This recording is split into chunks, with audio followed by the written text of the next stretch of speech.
Hey everybody, how you doing? So this week I wanted to talk about parents, and obviously this video is called The Parent Trap, and I recently found some documents that I have not seen for many years, and I say many years and I mean probably about 20 years since I last looked at these documents.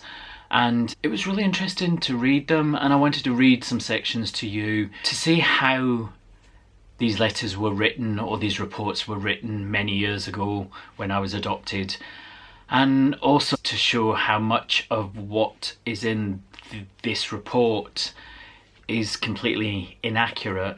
You know, I later found out things that were not true and not correct, and I just wanted to read a bit of it to you.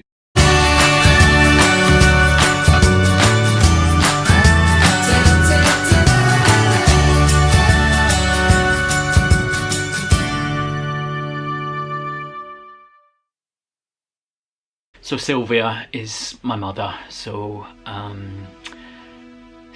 is a dark-haired girl with a pale to sallow complexion and is of medium height and build. She was referred to the department by the medical social worker at Marsden Green Maternity Hospital. Throughout her contact with me, Sylvia has been most cooperative, and she's discussed all aspects with warmth and feeling for everybody involved. Sylvia began to think about adoption for her coming baby soon after she knew she was pregnant. News of this extramarital pregnancy brought a fairly strong reaction from her parents, to whom she was living with at the time. Although they were prepared for her to continue to live there, she felt it was right to move into a room of her own.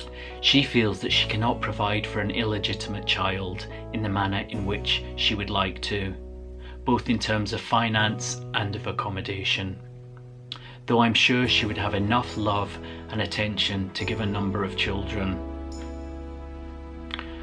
Really? She's already fairly well aware of the adoption process, as she has relatives who are considering adoption and a friend who is going to place her baby but then withdrew. Now the funny thing is, the relatives that were considering adoption was her sister, who was considering adopting my mother's other child. So, but obviously none of that's in here, you know. She's fully aware of the distress that it would cause if she decided to change her mind, and has been made aware that she would have no claim over her baby once the order is made. Sylvia gave up her baby straight from the hospital when it was fostered at 10 days old. So I was an it. I don't understand why they couldn't have said he. You know, she was very distressed at the time, and this has grieved her a lot since. She is sure she is doing the right thing, and feels that she is now reconciled with her husband, who will not accept this partly coloured child. It's like my bottom half was coloured and my top half was white. That's how a partly coloured child makes me feel. But anyway, on we go. That it's best for the baby, her marriage, and her own child. She had a son before she had me. However, she is still showing quite a lot of distress when discussing the baby, although she has not wavered from her decision. I've discussed what her attitude would be if the reconciliation with her husband did not work out, but she insists that it would be in the best interest of everybody to continue going through with this adoption. Sylvia has one sister who's been very supportive throughout her moments of difficulty. It would appear that Sylvia has a reasonably stable family life. As a child, although there was probably not a lot of money, there appeared to be quite a lot of affection within the family. Sylvia knew her husband for many years before she married him, and her parents were very doubtful of the marriage. Sylvia says she feels that they drifted into marriage before either of them was physically old enough or mature enough. And since the separation, after the birth of their son, they have both matured a lot.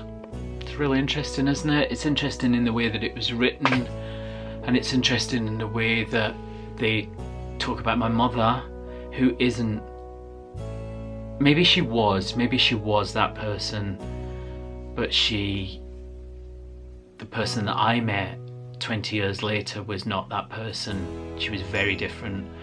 And I believed everything that my mother told me, that Sylvia told me, everything she told me about my father, about all those kind of things, I believed. And then I got this information after, and it turns out that my father might not have even been the person that I thought he was. And I didn't want to doubt my mother. Why would she lie to me, you know? But these are things that over the years I've had to take on board and had to think about, you know. So it's, you know, although it's in my past, it's not something that ever leaves me, and it's something that rears its ugly head every now and again and bites me on the ass, you know, and reminds me that it's still there, and reminds me that it's hard and that it hurts, you know, and I don't understand a lot of it. I really don't understand. And the only person that I feel that could give me any answers, and even she didn't know a lot, was my aunt, you know, because my aunt knew nothing about me at all. She did not know that her sister had been pregnant. So again, that report is contradicting, isn't telling the truth, because, you know, my aunt didn't know about me. But now my aunt's dead, and she was probably the only person that knew these things, you know, and it's hard. I miss her a lot. She was very, very, very special. And yeah. So reading through that and talking about it is emotional, but I don't talk about it with people because my friends they know the story so well, and I think they've just come to the conclusion that it's in a place where I am okay with it.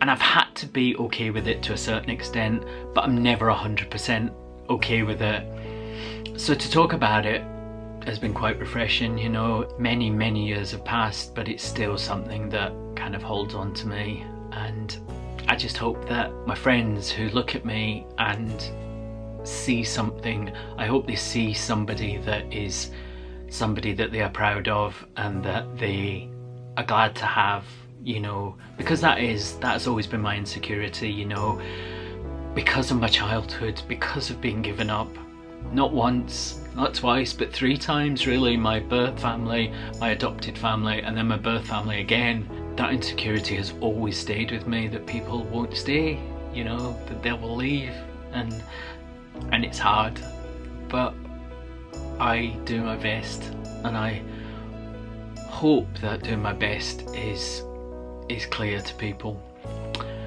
So this felt a bit like a therapy session, and that was not the plan for this at all. I'm sorry. So thank you. And I know from doing my one-man show that all of us have a story, and all of us have some dodgy relative or family member, you know, and I would love to hear about, you know, your stories. So please put them in the comment section below. Let me know about your stories, and thank you for letting me share my story with you. Who knows if it's the end of it? I don't know. Will I ever see my mother again? Is my father even alive? We don't, you know, there's so many ifs, buts and whatevers, you know, and yeah, that's just the way it is. So thank you. Please remember to like this video. If you did, hit the like button, the thumbs up button, hit that one. If you didn't like it, oh, I'm sorry, I apologise.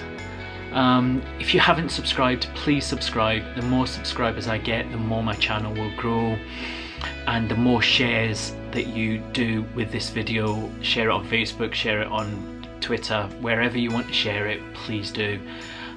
Because the more subscribers, the more I can do with this channel. Okay, thank you, and be good to yourselves, be good to each other. Take care.